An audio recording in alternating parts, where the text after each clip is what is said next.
I was traveling on the underground the other day when I overheard two ladies chatting while reading the paper.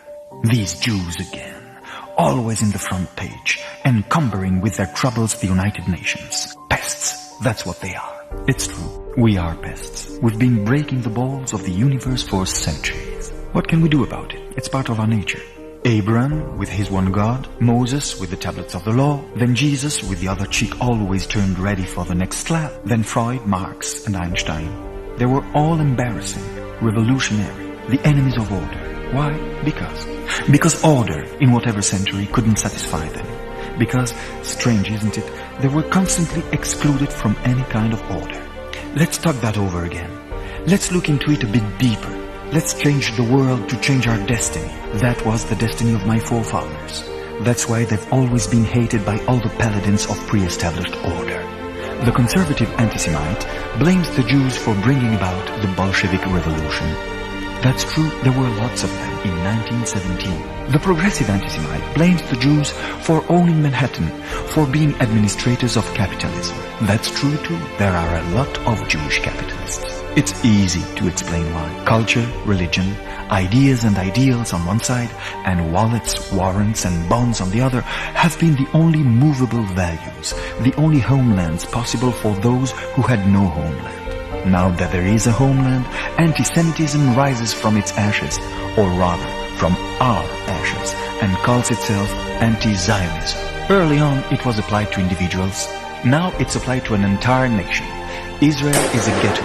Jerusalem is Warsaw. The Germans attack no longer, the Arabs do, and if their crescent has sometimes been disguised as a sickle, that was to fool the left-wingers of the whole world a little better. I'm a progressive Jew, in the Shimon Peres style, and I don't give two hoots for the progressivism that wants to free all men at the expense of a minority. Because guess what? I belong to that minority. If the progressists want to count me as one of theirs, they can't dodge my problem. And my problem is that after the mass deportation perpetrated by the Romans in the 1st century after Christ, we've been banished, crushed, hated, deprived, chased and converted by force everywhere. Why? Because our religion, that is to say our culture, was dangerous. A few examples. Judaism was the first to create the Shabbat, the day of the Lord, that is a compulsory weekend. You can imagine the joy of the pharaohs, always one pyramid late. Judaism prohibits slavery. You can imagine the sympathy of the Romans, the greatest importers of free labor in the ancient world. The Bible says that the earth belongs to God, not to man. And there's a law based on that. It's the law of the automatic extinction of rights of ownership every 49 years. You can imagine the reaction of the medieval popes and the empire builders of the Renaissance. The people mustn't know about all this.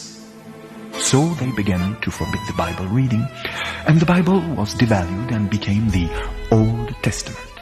Then came the backbiting, walls of slander that became walls of stone, the ghettos.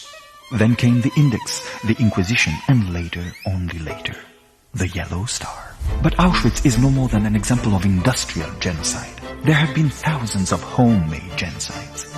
It would take me 3 days to list all the pogroms carried out in Spain, Russia, Poland, and North Africa. And by dint of flight and migration, the Jew went everywhere. And here we are, labeled as nowhere people. In the midst of other peoples, we're like orphans, handed over to the foundling hospital. I don't want to be adopted anymore. I don't want my life to depend on the whims of my landlord anymore. I don't want to rent a citizenship anymore. I'm fed up to the teeth with knocking on the doors of history and waiting for them to say, "Come in." This time I do go in and I shout. I feel at home on earth, and on the earth I have my land. Why should the term promised land be valid for all peoples except the one that invented it? What is Zionism? A single, simple sentence. Next year in Jerusalem. No, that's no holiday club slogan. It's written in the Bible, the world's best-selling and worst-read book. And that prayer became a cry that's more than 2,000 years old. And the fathers of Christopher Columbus, of Kafka, of Proust, of Chagall, of Marx, of Einstein, and of Mr. Kissinger too had cried that cry at least once a year during the feast of the Passover. So does Zionism mean racism? Do me a favor. Are New York, New York and I Love Paris racist battle hymns? Zionism is the name of a battle for freedom. And like any other democratic movement, it has its right and left wing. In the world, each has its Jews. The French have the Algerian workers. The Italians have immigrants. The Americans have blacks and Puerto Ricans. Men have women. We are the Jews of everybody. So when people ask me, what about the Palestinians?